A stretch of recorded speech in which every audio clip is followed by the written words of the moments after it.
Have you ever seen a purple squirrel? Or are you a purple squirrel at work?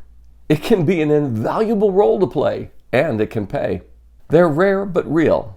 In India, the giant squirrel, Ratufa indica, also known as the Malabar giant squirrel with splotches of fuchsia, can grow up to 18 inches long. I don't even know what that means. No one knows what it means, but it's provocative. No, it's not. It's Gets gross. the people going. And at work, the purple squirrel is the person who can do the job of 2 or 3 or 4 different people. HR says they don't exist, but when they do, they're very valuable. I feel the need for speed. Companies actually keep up job descriptions, job postings for things that they nickname purple squirrel opportunities that combine areas and expertise and knowledge that just don't exist in a normal person, and they still leave them up. The Bureau of Labor Statistics thinks that's skewing the number of job openings, but there's still very few. But a purple squirrel job post is a way of looking for someone who can do, well, more than just an ordinary job. So companies advertise for them, but they don't ever expect to hire them. So let's take a look at how you can become a purple squirrel, the kind of purple squirrel that can become invaluable in your work. Hi, I'm James Callahan, and this is the Do-Over Show, where we find ways of making ourselves valuable in our do-overs.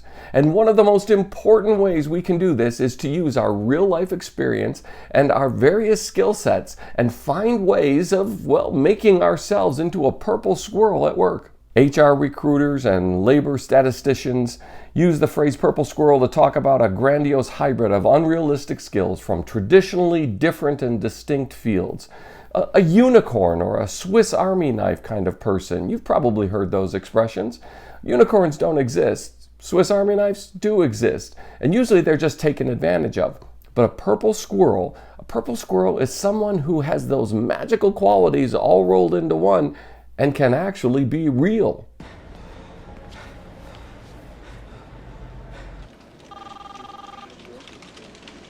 Jesus Christ. That's Jason Bourne. Now, the notion of a purple squirrel also comes from a struggling job market in which employers would love to hire just one person to do the job of 2 or 3 people so they didn't have to pay 2 or 3 people to do those jobs. So on their side, it's selfish.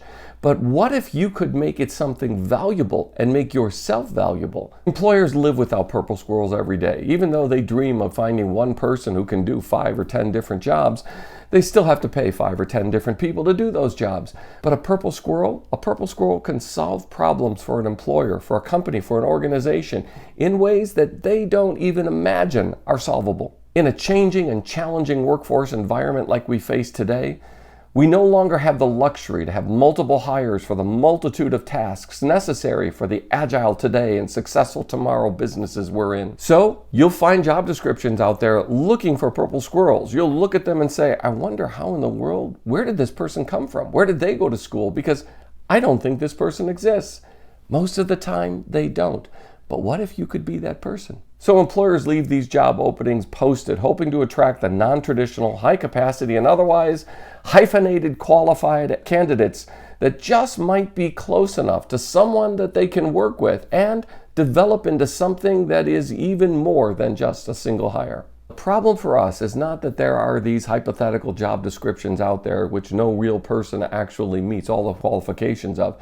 The problem for us is what that says about the workforce environment, and that is it's getting tougher and tougher for employers to find people who have the adaptability and skill set to grow in a role, because it's not just what you bring to the role that qualifies you to hire, it's what you can do after you are hired. That's what workforce development is really looking for today. We're moving beyond single focused disciplines and the kind of studies that we undertake in college or grad school which make us area experts in one and only one area. And even today, finishing a college or graduate degree says more about our capacity to keep learning and keep growing than whether or not we just have a certain skill set from our field or our major. And having that skill set on display, whether it's from a college degree that also adds on other skills beyond that, like a do-over would, or whether it's being the kind of person who shows adaptability in a changing workplace, that's what makes us more valuable maybe invaluable in today's market. Now, we've seen what multitasking entrepreneurs and inventors are able to do. These great dreamers of things which cross discipline after discipline in order to come up with things that, well, today we consider rather ordinary. Yeah, creativity is the motherhood of invention, and we can study stories of great leaps in technology and science and entrepreneurship, like when a naturalist named Charles Darwin hears about skeletons found in the Galapagos from an ornithologist named John Gould, and reads an economics paper by Thomas Malthus entitled An Essay on the Principles of Population, and it's about food and food shortages and survival of life, and learns about how the work of a priest named Gregor Mendel and his devotion to breeding peas. Yes, breeding peas.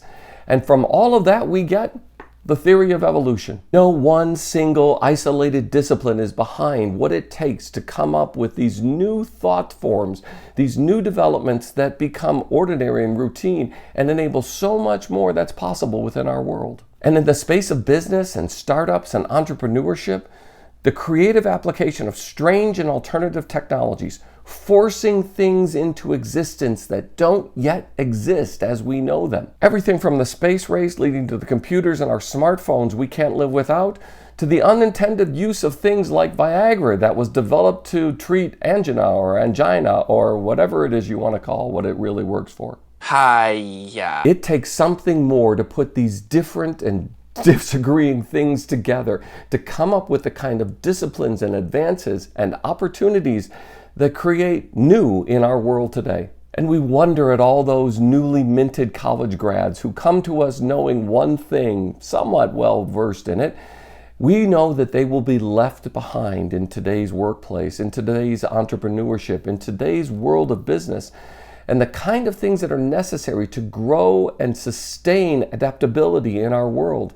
We know that they will be left behind unless they can continue to apply the skill sets and the adaptability that they learned by learning one thing and do it again and again and again in new areas that will go well beyond their discipline. They need to add some breadth to their skills, and they need to do it quickly. Because in today's workplace, you need to scale or die. It's that simple. Because dinosaur businesses and single-focused startups all face the same enemy: single-focused experts. Now, I know what you've heard. Specialists are what we really rely on because they're area experts, and that's what makes for better in our fields today.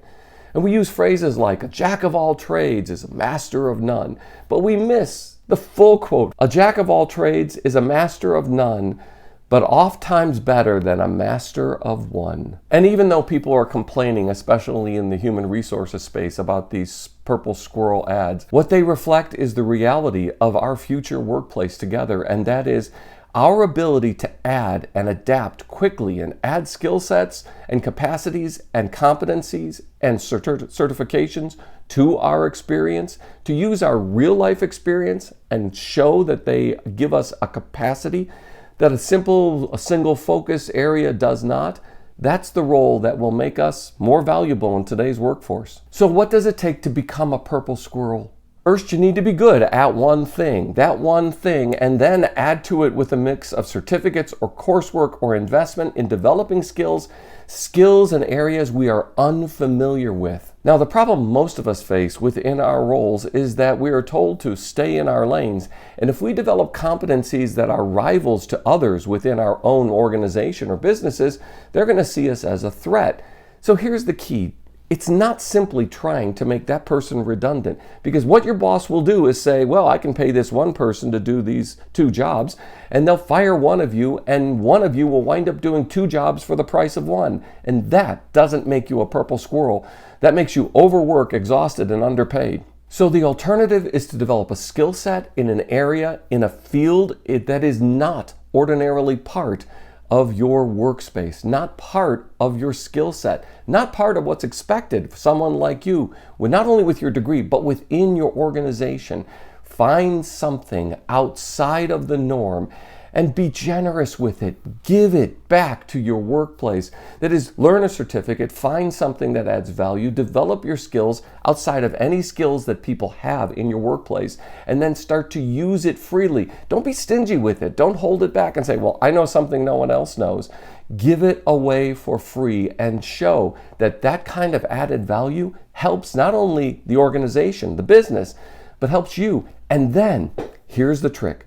To show how that added outside extrinsic value that you bring to this helps your customer, your stakeholder, adds value to them, and therefore generates an interest in your value within the business dynamic, the economic dynamics of your organization.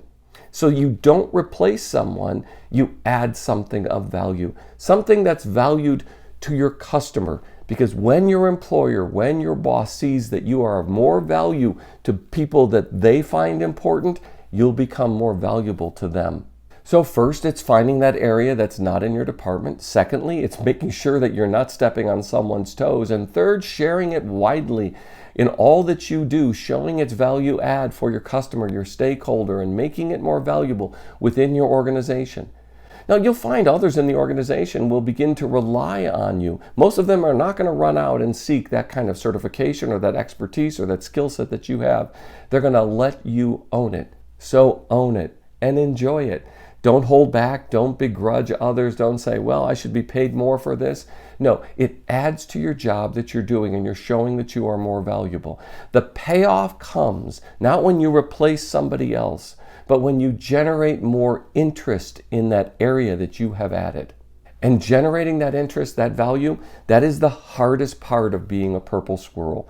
Trying to demonstrate that all of these added value, all the things that you add value in, they actually do derive some real value, whether it's to the bottom line, to the efficiency of the work, to the work product, or even to the culture of the team.